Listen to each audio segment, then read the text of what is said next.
Cândva m-am întrebat, ca și tine, probabil, unde alerg necontenit, de ce alerg necontenit, ce caut, ce vreau, cine sunt, ce fel de realitate este asta în care mă aflu, care e noima acestei realități în care mă aflu și a experienței vieții mele.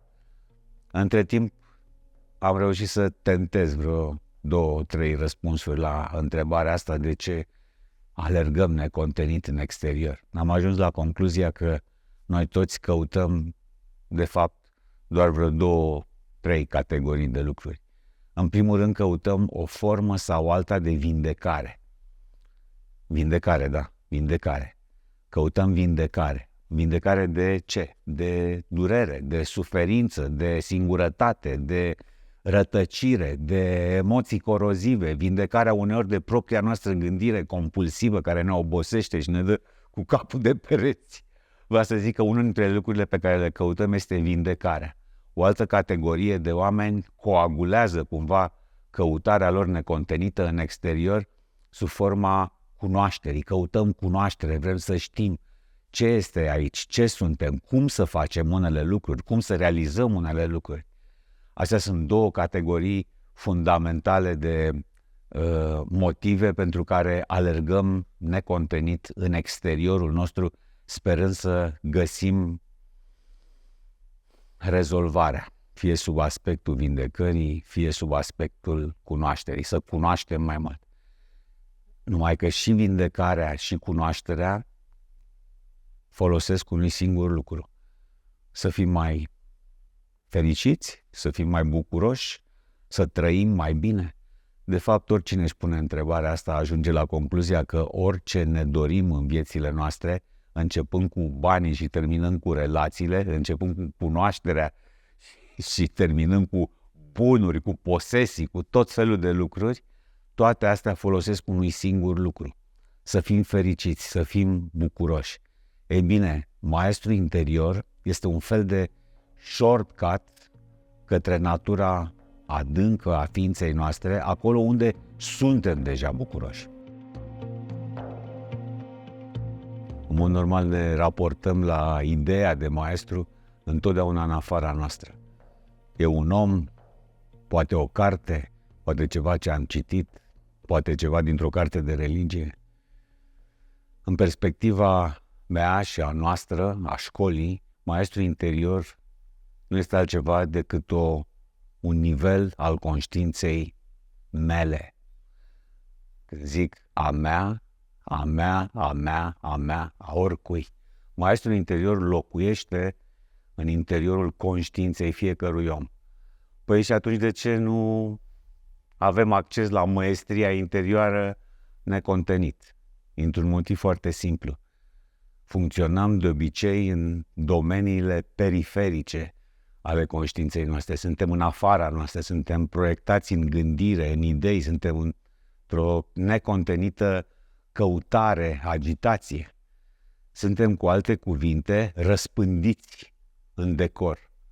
Maestrul interior este un spațiu profund al ființei noastre. E nevoie să ne resorbim, în primul rând, energia sacră a atenției înăuntru nostru, să liniștim mintea, să liniștim gândirea și să dezvăluim aspectul perfect tăcut, liniștit din interiorul nostru.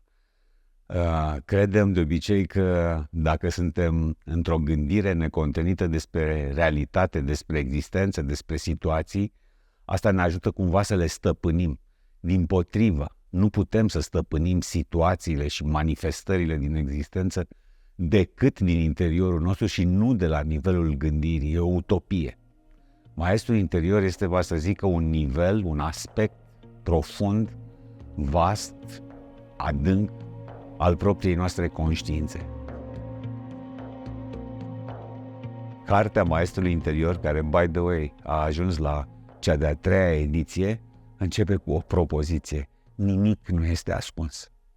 Totul este disponibil experienței. Dumnezeu nu ne-a ascuns nimic, nu poate să ne ascundă nimic și n-a intenționat niciodată să ascundă ceva. Nu există nimic ocult în realitate.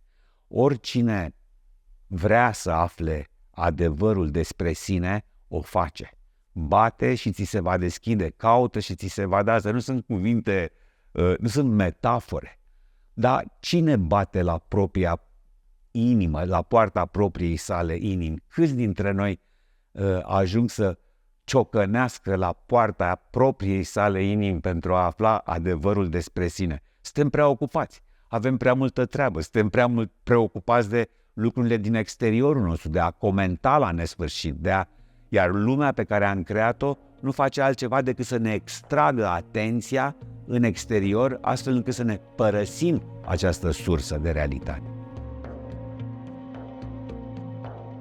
Cartea Maestrului Interior este un instrument de lucru, e mult mai mult decât o carte, decât o lectură pe care o parcurg, în care găsesc niște informații și pe care apoi le clasific pe hardul memoriei mele pentru a le folosi uneori.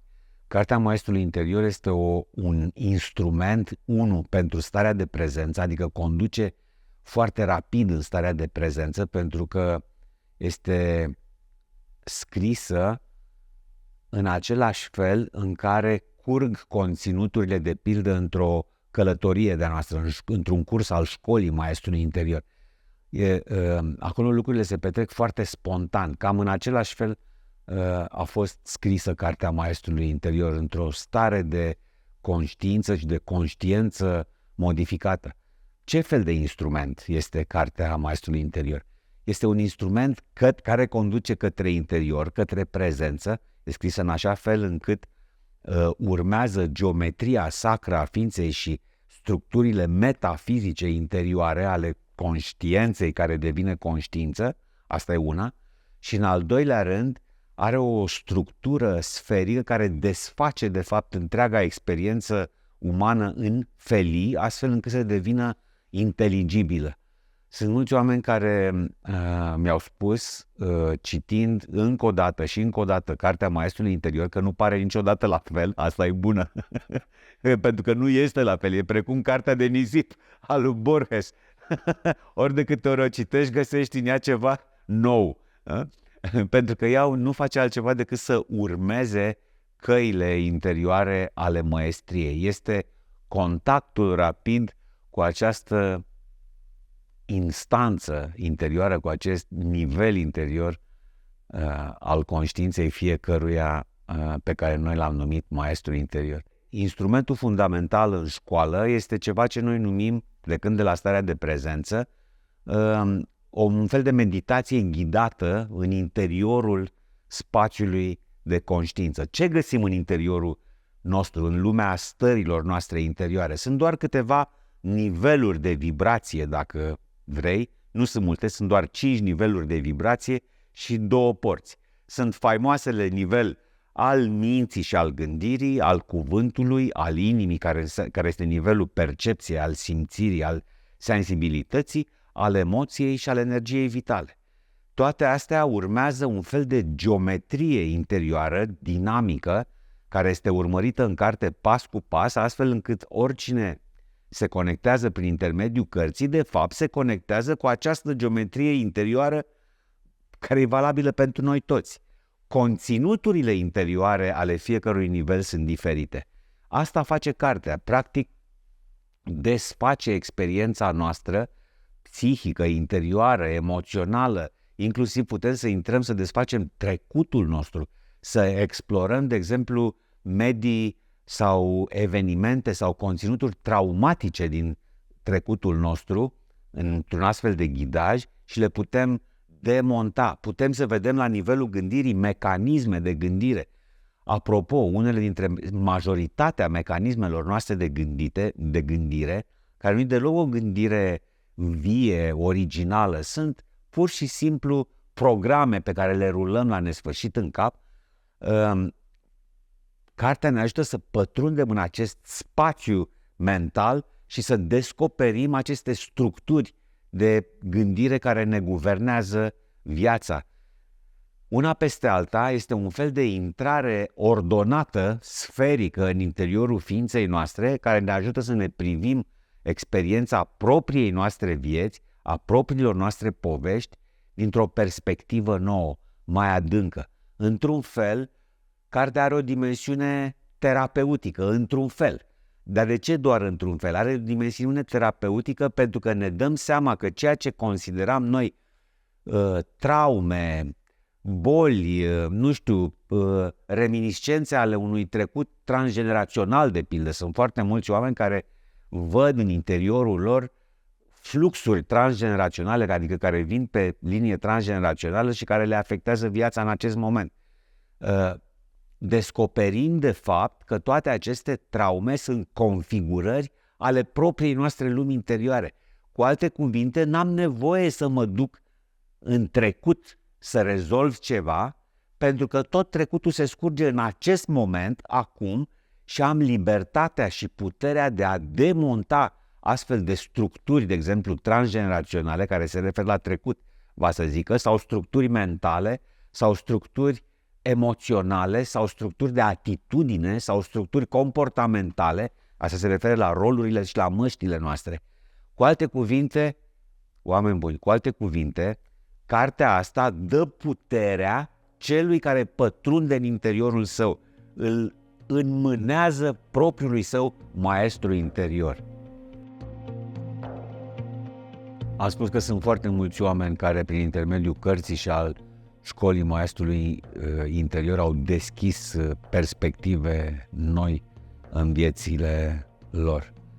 În așa fel încât acum suntem în pragul lansării celei de-a treia ediții a cărții maestrului interior și din toată țara asta mare și frumoasă am ales să mergem la Iași pentru relansarea cărții, pentru lansarea celei de-a treia ediții și o să se petreacă printr-o conferință cu tema Maestrul Interior, adevărul despre noi înșine, pe 23 mai în Iași. Tot atunci va fi și un workshop, un retreat de 2 zile despre respirație, despre prezență, cu prezență și mai ales cu deschidere către această dimensiune a maestrului interior. Vă aștept la Iași.